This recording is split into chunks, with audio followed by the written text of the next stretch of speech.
Hey, sweet souls. Do you like to take risks? Well, I am Dr. Daphne, and I suggest you take more risks in your life.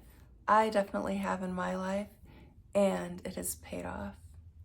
It has been very uncomfortable at times, and I'm going to tell you about one time when I realized I needed to take a risk to get to the next level in life. I was 32. I got this brain scan. They put about 100 electrodes all over my brain. Well, I did tests for about an hour, all kinds of mental tests, verbal tests, calculating things with my eyes closed, my eyes open, listening to things, everything you could think of to test my brain. And the outcome was my brain functioned really, really well, with one exception. One very big deficit. I had a very big expressive language deficit, and I'm pointing to this side because this is expressive language, but it really measured a huge personal deficit. I had a lot of things going on in my brain. I could really handle a lot of information. I understood in depth a lot of things, except for when I was trying to get all of this information encoded into a word and get it expressed. Very difficult, and it took a lot longer than most people. I had a deficit there. Well, at that point, I could have said, I have a diagnosable deficit. I am not going to even try. I'm not going to put myself into that kind of stressful situation. Why would I ever do anything that involves speech and expressing myself? There's so many other things that I am very good at. Actually, there were a lot of strengths too. And I decided, you know what? I had graduated a couple years prior with my doctorate in psychology. I had learned about the brain. I know better. There is this thing called neuroplasticity. Our brains are malleable. They can change. You can change. Doesn't matter what age you are, you can change. Our brains change when we go through trauma. They change depending on what our surroundings and environment are like growing up. They also change when we are adults, and when we create new habits, we can create new pathways that the neurons go in our brain. That's called a habit. We can create new ways of thinking, of being, of doing, but it's kind of like weightlifting. And I bet there are only a few of you that do any weightlifting, but weightlifting, you don't just go to the gym one day and say, hey, I'm going to be a weightlifter, and then 1 month later you're buff and you have huge muscles and everything. No, it takes practice, repetition, it takes self-discipline. It is not easy to keep on lifting that excruciatingly heavy weight when you don't feel like it. Same with the brain.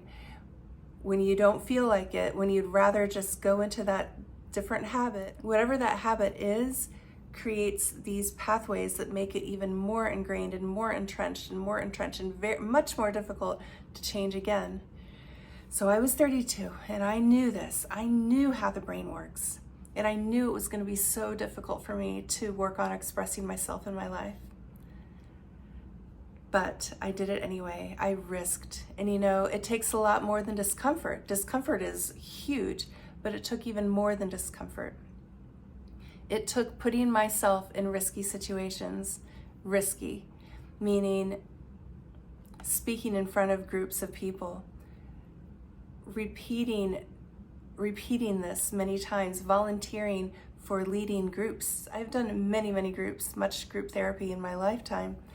And doing that required me to speak and to speak and to speak and to lead. Many of them were didactic. So I forced myself into these situations where I knew I had to develop this ability to express myself, even though I had a deficit, and I was even worse off. I was worse than most people worse than almost everybody probably at expressing myself, but I did it anyway, and I risked looking like a fool. I risked everything because I knew that would make me better at it. And nowadays, for some reason, I'm here making videos expressing all of the things, all of the, I don't know if you want to call it secrets, but all of the keys and goodies and delicious things I've learned that are kind of like life hacks. So I'm here sharing them with people because I've taken the risk and, in spite of fear, developed this skill. I can't say I'm wonderful at it, but I'm certainly not as bad as I was back then. So I want to encourage you to do what is difficult, take risks. You can go to my website, spaforthesoul.com, and I have some more information. I have some meditations that help guide you through ways of thinking, so you don't have to pick up the weight yourself all the time. You can just press play and listen every day if you want. And I also have a poem, a special poem that I like a lot that I'd like to read to you right now. It is called To Risk by William Arthur Ward. To laugh is to risk appearing a fool. To weep is to risk appearing sentimental. To reach out to another is to risk involvement. To expose your feelings is to risk exposing your true self. To place your ideas and dreams before a crowd is to risk their loss. To love is to risk not being loved in return. To live is to risk dying. To help is to risk despair. To try is to risk failure. But risks must be taken because the greatest hazard in life is to risk nothing. He may avoid suffering and sorrow, but he cannot learn, feel, change, grow, or live. Chained by his servitude, he is a slave who has forfeited a freedom. Only a person who risks is free. The pessimist complains about the wind. The optimist expects it to change. And the realist adjusts its sails. I hope when you're given the chance in life that you choose to risk, to adjust your sails. Until next time, see you in one of my next videos. Have a wonderful, lovely day. Thank you.